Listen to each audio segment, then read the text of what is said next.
this is interesting. The Florida Democratic Senate race. In Florida, Marco Rubio, you can't both run for president and run for the Senate in Florida. And so Marco Rubio had to decide which one he was going to do, and he chose to run for the presidency. And I'm still of the opinion that along with Paul Ryan, he's probably going to be on the ticket. It's probably going to be a Ryan Rubio ticket, but who knows? I could be wrong. But the bottom line is that he's leaving the Senate. He's losing his seat. So there's this battle both on the Republican and Democratic sides for who's going to be the party's nominee for the general election in November to take that Florida Senate seat. And the two people fighting it out on the Democratic side are Patrick Murphy, and Alan Grayson. And Patrick Murphy used to be a Republican, and as a Republican, he used to work to privatize Social Security. He's now become a Democrat and wants to be the senator. He's running against Alan Grayson. The PCCC, the Progressive Change Campaign Committee, and Democracy for America have both endorsed Grayson. This is the Thom Hartmann Program. And where it gets really interesting is the joint statement that they just released yesterday afternoon. I'll share that with you when we come back from the break. Okay, the PCCC and Democracy for America. I was astonished when I saw this. I'm on their press release list. And I got this in the mail yesterday afternoon. They sent it around 3:30 yesterday afternoon. It was after we got off the air. And they say, and I quote, I mean, this is from the Progressive Change Campaign Committee. This is the group that launched they're the bold progressives. They're the ones who have been lobbying Hillary Clinton to go big on Social Security, they're not endorsing candidates, or maybe they have. I don't know. I'm quite sure, though, that the PCCC has not endorsed, for example, at the presidential race. But and Democracy for America actually has endorsed Bernie because they pulled their membership. But this is about Patrick Murphy. This is the guy down in Florida. He used to be a Republican and became a Democrat 2 cycles ago in the House of Representatives, and now is running for the Senate against Alan Grayson, who's also in the House of Representatives. Alan Grayson, who, to the best of my knowledge, was never a Republican. Or if he was, it was probably like, me when we were children or something. I just don't know. But here's what they say. This is a joint statement from the PCCC and Democracy for America, which is Jim Dean's organization, right? This was, the original. This used to be called Dean for America.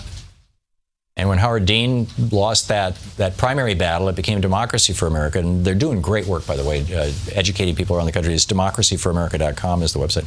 Okay, here's the quote. Patrick Murphy and his allies are politicizing this issue. The issue is whether or not the Congress should look into the ethics of Alan Grayson having started and run a hedge fund. During the couple of years that he was out of Congress, he started this hedge fund and continued to run it after he came back into Congress, apparently. At least that's the charge.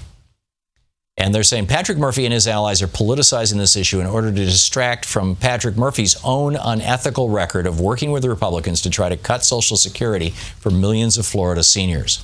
They are also trying to distract from Murphy's unethical record of taking money from Wall Street and then voting to deregulate Wall Street, allowing risky gambling to put the life savings and homes of millions of Floridians at risk. Oh, yeah, it says here, both organizations have endorsed Alan Grayson. And then if you go to the background facts section, it's like, just like Republican House Speaker Paul Ryan said he would protect people currently enrolled in Medicare while he was proposing to privatize it for everybody else.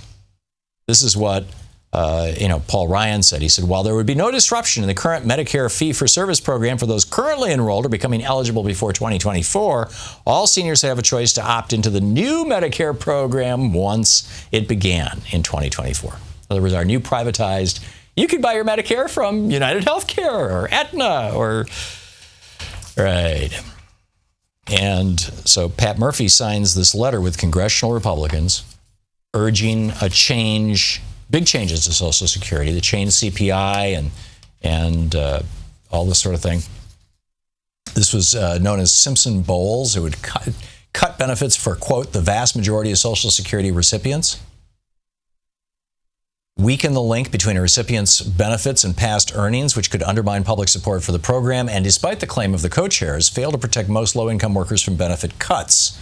Most Social Security recipients would be further squeezed by the higher out-of-pocket costs the Simpson Bowles proposes for those on Medicare. That's a quote from the Center for Budget and Policy Priorities. So, and then they list all the, the top, some of the big donors to Pat Murphy's campaign. From Wall Street, it's Goldman Sachs PAC, Citigroup PAC, JP Morgan PAC, Morgan Stanley, Bank of America PAC, and then HBSC PAC, USB PAC, Wells Fargo PAC, Goldman PAC, Citigroup, JP Morgan. This is now that's 2015. Back 2014, the year before, Goldman, Citigroup, JP Morgan, Morgan Stanley, Bank of America, Barclays Bank, UBS, Wells Fargo, HSBC, Credit Suisse. And they, link to all of the specifics. To watch more clips from our programs, hit the Watch More Videos button over here. And please be sure to hit the handy-dandy subscribe button so you'll always be up to date. Tag, you're it.